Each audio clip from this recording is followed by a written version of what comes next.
welcome to today's episode of the Sports Break here on RVNTV.TV. I'm your host, Renee Washington, and joining me from down in D.C. is Jessie Karangu. He is a national writer and podcast host of Kofi and Jessie podcast.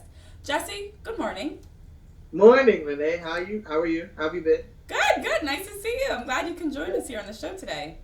Good to see you, too. It's been a while. We met in New Orleans at NAPJ, and it's finally good to talk to you again. It's been a while. Yes, it has. Now, for anyone that does not know, what exactly do you cover on your podcast? I mean, as a national writer, you're more politics. Your podcast is your bread and butter, what you decide to talk about in terms of topics. What is it like? I mean, we talked about it before the show, but for people that don't understand or know what Kofi and Jessie podcast is, what's it all about? So basically, we just talk about sports and culture. Whatever is trending, whatever is hot, whatever is interesting. We try to bring our own twist, our own angle to it. As two millennials, two black men, just living in D.C., living life. We also talk a lot about the journalism industry and things that are happening in the journalism industry, and try to advise young journalists who are growing up in the game what to do, how to do, and yeah, it's a lot of fun. Our last podcast, we actually replaced the national anthem. So it was a joke. If we could pick any hip hop song to replace the national anthem with, what would it be? And we kind of did that, and it was funny. I thought at least I thought it was funny. I think I'm funny. Hope you think I'm funny too. We're on iTunes. All you have to do is just search Kofi and Jessie, and you'll find us. So yeah, it's a lot of fun. I have to ask, what is the song that you picked to replace the national anthem? Good question. Rough Riders Anthem. Classic. You already know, classic. That's all that needs to be said. Wow. How could you not? Like, everybody will rock with it. Oh yeah, that's true. Black Circle was also an option that we thought. Yes, that doesn't reach as wide of a demographic, but yes, that is a song that whenever it comes on, you see everybody get up out their seats and they are locked arms, start to dance. So that would be a good number. And it's such an easy thing to teach to our fellow brothers and sisters who are not inclined or in tune to the hip hop culture. Like, it would be perfect. Imagine at NFL stadiums, before the game starts, everybody just starts swag surfing. It'll be beautiful. That's what makes America great again. That would be cool. I like it. Well, it's funny that you mentioned the national anthem, because last Sunday there were about 152, I think it was, 180. 200 players. Yes, 180 players that took a knee or did some sort of protest. This week it was only about 52. And across the NFL, you saw, even in Baltimore, Ravens fans were holding signs that said, "Play ball, not politics." People were booing players that were protesting. What a shift from last week to this week. Are you surprised by that at all? So I'm not surprised that there weren't as many players kneeling. It seemed like it was going to be a 1 week thing. It didn't seem like it was something that was going to continue for more than 48 hours at the most. What I was surprised at is the fact that, a lot of, especially the Ravens kneeled before the anthem, and the PA announcer said that their kneeling it wasn't even about police brutality or racial injustice. It was literally about unity, kindness, equality, and there was another word that they used. And the audience was cheering. They were like clapping, like, yay, everybody's cheering USA. All of a sudden, when they start kneeling before the national anthem, the fans just became irate and just booed. It shocked me because, when Colin Kaepernick started this protest, Nate Boyer, his teammate who was a military veteran, said, "Hey, I understand why you're protesting. It's your right to do so as an American, but I also feel like kneeling is sitting is kind of disrespectful." So what did he do? He decided to kneel in order to show respect, And still, despite kneeling to show some sort of respect while protesting, people still were angry. Right. Then people decided to kneel during the national anthem, and people got offended by that. They said, "Don't disrespect the anthem, don't disrespect the flag." And so what did the players do this week? They decided to kneel before the national anthem. Right. This also started last week with the Cowboys. They kneeled before the anthem so that anybody who felt disrespected by even that would just be able to calm down. And still people are mad. So what do you want? What do you want? And it's like the Constitution is only there to fit their interests and to fit their beliefs. And that's not how America works. I mean, everybody has just as much of a constitutional right to stand during the national anthem as they do to sit, as they do to kneel, as they do to warm up, just like LaShawn McCoy did the other day. I mean, right. I don't understand. What do y'all want? That's what I want Yes. to know. Well, that's the thing that's interesting to me. And Fox Sports has said they're not going to air the national anthem anymore because of the protests. Sponsors such as Budweiser have said they're considering removing their sponsorship to the league because of the protests and everything going on. And that's my issue is this is a peaceful protest. I mean, we have so much violence going on in our country, including the Las Vegas shooting. God bless those poor victims and their families. But things that are going on in our own country that are way more worse. You think of Charlottesville and how brutal that protest was. And then you complain because people are locking arms or kneeling, something that's a quiet, peaceful protest. When I remember growing up, the Pledge of Allegiance, anytime they said under God in the Pledge of Allegiance, students that were not of that religion that celebrated God, they didn't have to say the Pledge of Allegiance. They didn't have to put their hand over their heart. So that was okay as children, yet now we have people, adults that are deciding to protest, and they're being told they're not allowed to. And in Major League Soccer, they have their administrative board, I guess you can call it, has said that they are supporting anyone that decides to protest. The NHL has supported anyone. But then we have the NBA with Adam Silver. NBA Commissioner Adam Silver has said, who I'm very surprised by this, that it is every player's responsibility to stand during the national anthem. They are not allowed to kneel or else there will be a punishment. I'm a huge basketball fan, and I know you are too. Are you surprised by Adam Silver saying something like this and being so anti-protest during the national anthem? I'm extremely, extremely shocked. I mean, Adam Silver has been one of the most progressive commissioners in sports. I mean, when Donald Sterling went on his rant and said a bunch of racial slurs and racial epithets, Adam Silver took action immediately and was like, yo, this guy gotta go. He does not represent our league at all. Right. And, he has been firmly against racism. He's always talked about the Black Lives Matter movement. I mean, we remember when LeBron and a bunch of other players wore shirts that said "I can't breathe." I think about a couple weeks after the Eric Garner situation, and so the NBA has been commended because it's such a progressive league, and it's a league that is, for all intents and purposes, woke. And so to see this move, it's very fishy and it's very weird, and it doesn't make sense, and I'm not understanding. I know that in the past, the NFL has been paid by the U.S. government to require players to stand during the national anthem. Mm-hmm. And the funds that were being used by the U.S. government were military recruitment funds. And so I wonder, I mean, I have no facts to prove this. I'm just thinking out of the box, thinking out loud.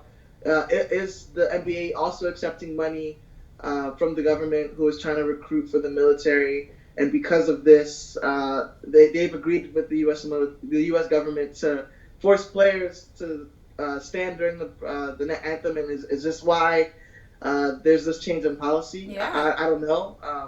Other than that, I really can't understand why he would do this or say this or mandate this.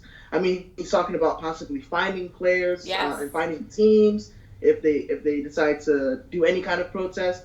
And there's no precedent for him to even make this decision in the first place because LeBron and a bunch of other players have already come out and said, hey, we feel like our voice and our opinions and what we have to say during the post-game conferences or on our social media pages is enough. We don't really feel like we need to protest.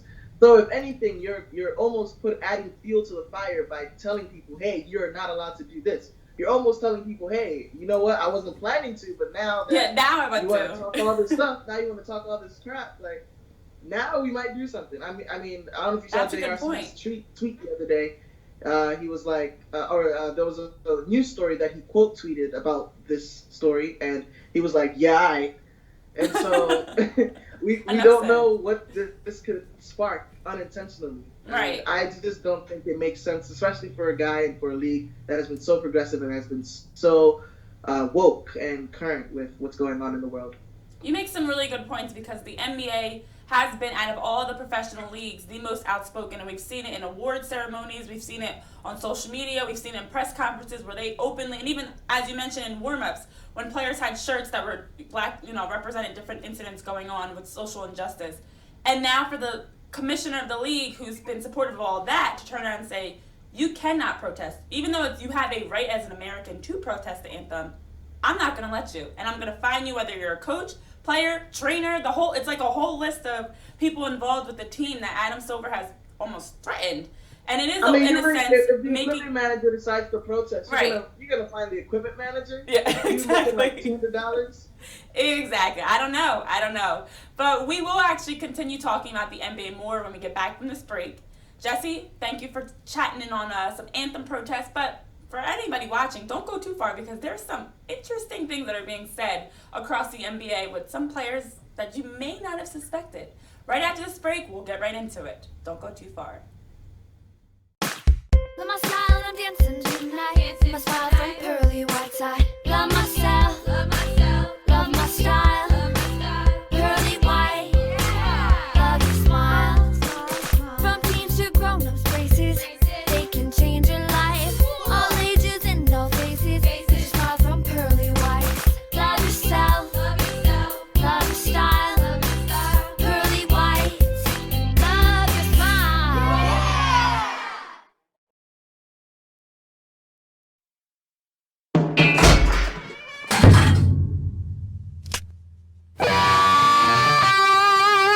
Where bankers have lost all interest. Where robots and fat cats rule our fortunes. One woman Hi. will stand up and strive to do the impossible. Be treated like a person. Friends and neighbors will join her quest. Ordinary people will band together against the forces of corporate greed. And together they will form Philadelphia Federal Credit Union. Already in a neighborhood near you. Assurance. It's a word, a touch, a look that sparks a feeling. Peace of mind that everything will be all right. These are the moments that inspire us to do more than you'd ever expect from a car insurance company at a price that's less than you'd expect. This is more than just insurance. This is Plymouth Rock Assurance. Visit us at PlymouthRock.com.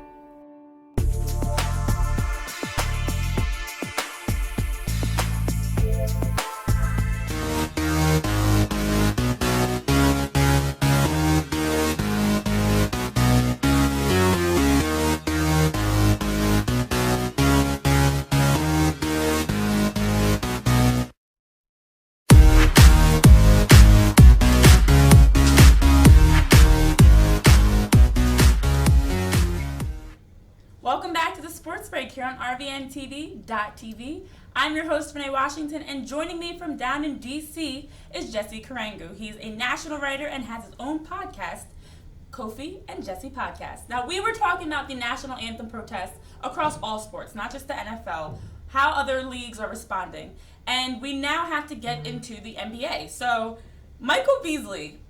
I used to be a huge fan of Michael Beasley. Well, no, let me not say that. When he was on the Heat, because I was a Heat fan, because I'm a LeBron fan, I liked his couple minutes he played here and there. Exactly. His few minutes he played every now and then. So Beasley has said that he thinks he's never had a fair chance in the NBA. And he let me give you the exact quote, because I don't want you to think this is me saying this. This is his words. He said, it's mostly perception. As far as talent-wise, I match up with Kevin Durant, LeBron. I match up with the best guys in the world. I'm not being cocky. It's just always how I felt. But I got into trouble as soon as I got into the NBA, which we all know about, and it left a bad taste in a lot of people's mouths.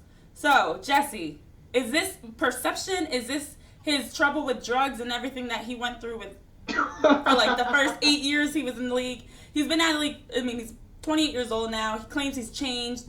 Is he talent-wise on the level of LeBron and Kevin Durant? I can't even say that seriously. Are you accusing him of drug use while saying this? He claims he's changed. I would understand. But that's not a question. I refuse to even answer that question. Like, no, he's nowhere near LeBron and Kevin Durant's level. I mean, Win a championship first, and then maybe we can talk. Lead a team and put a team on your back and win a championship, and then maybe we can possibly put them into that conversation. And that's never gonna happen. I mean, I will say he had a respectable average of 21 points and 8 rebounds last season, which was pretty cool. He was playing at Milwaukee. He's had he's actually, I would say this, he might be eligible for the Chinese Basketball Hall of Fame. He kind of broke that barrier and broke that path. Him and Stephon Marbury were two studs who have, and Jimmer Fredette, those are 3 studs that I can tell you for sure have shown in the Chinese Basketball League. Yeah, he was MVP. Balled out there. He was MVP of the Chinese Basketball League. And much like Stephon Marbury, he also, after playing in China, felt like he could come back to the NBA and do something. Apparently Beasley, from those, from playing in China, feels like he's now one of the, or he has always been one of the best.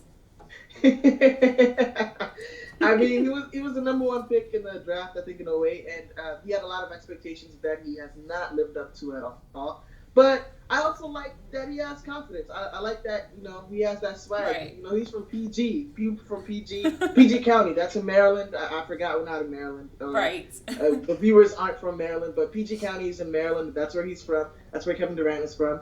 And, people from PG, they just got this swag about them, like, hey, I got this. Whatever it takes, I'm going to do it. And I like that he's confident, especially because he's playing for the Knicks, and he better have some confidence in order to get ready for a season that's going to be one of the worst in New York's history. And so, carry that confidence, carry that swag. Do you, bro? Yes. But, it would also be nice to live in reality, but whatever.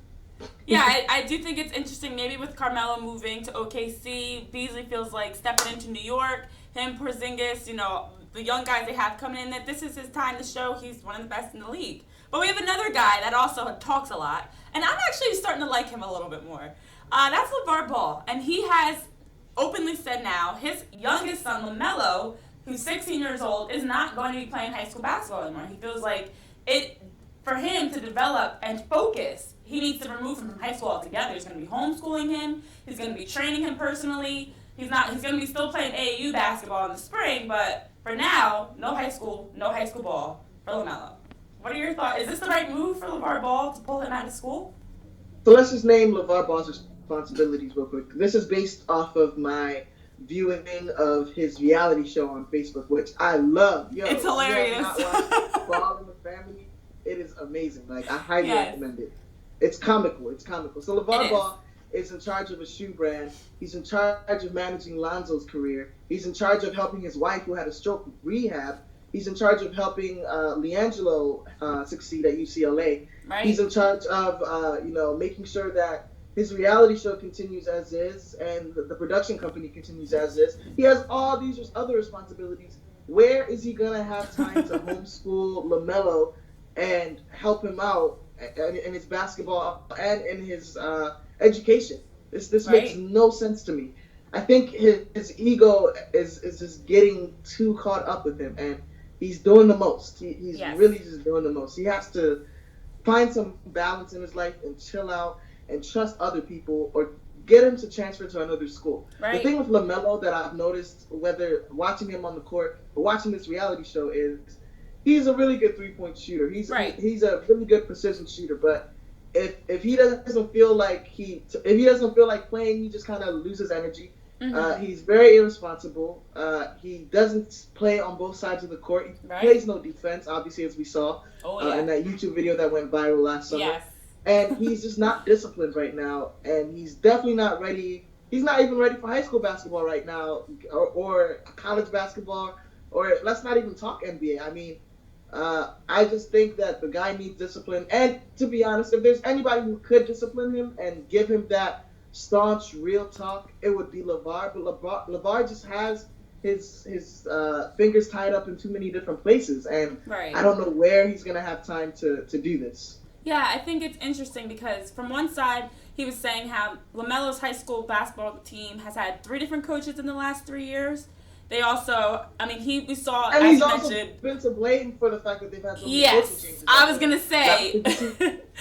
Exactly. On the flip side of that, if you are anyone that's in that school, if you're trying to coach that team and you have Lavar as a parent and you have his son on your team and last year 2 sons on his team, there's no way you're going to be able to coach that team with Lavar.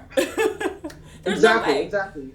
There's no way. And then I just wonder, why he feels like he's the best person to do this. Right. And if Lonzo was able to go to high school and college, if Liangelo was able to go to high school and college, why can't Lamelo? Exactly. I don't understand. I think it's a really bad move.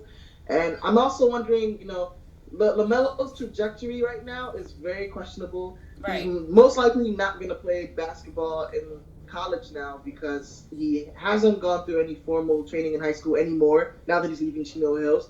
He has a shoe deal, which is literally against all NCAA policies. Yes, that's so true. For him to become eligible would be, it would be unfathomable at this point. And so where is his trajectory? Is LeVar trying to get LaMelo to go to China? Is he trying to get him to go to Kazakhstan and play basketball, or like Europe? Or I don't understand what the plan is. The one thing I will say is LeVar Ball always has a plan. He always has a way of doing things. He always knows what he's going to do and how he's going to do it and when he's going to do it. And I salute the guy for being really involved in his child's life and for always having a plan and for being a smart, impeccable businessman. So yes. He's about his business. He's not a businessman, he's a businessman, to quote the king. Oh. I like it. Well, Jessie, unfortunately, we are out of time. Thank you for joining us today on the Sports Just like Break. that? I know, it flies by. Time always flies when you're having fun. That's a real quote. Wow. That's crazy. That's wild. Well, thank you for having me, Renee. And y'all, follow me on Twitter, JMKTV. Thanks for having me.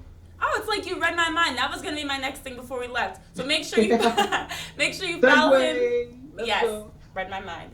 Follow him on Twitter. Follow him on his podcast and everything. But for those of you that are tuning in, as always, you can watch the Sports Break every Tuesday, Thursday, and Friday morning at 9 a.m. here on RVNTV.tv.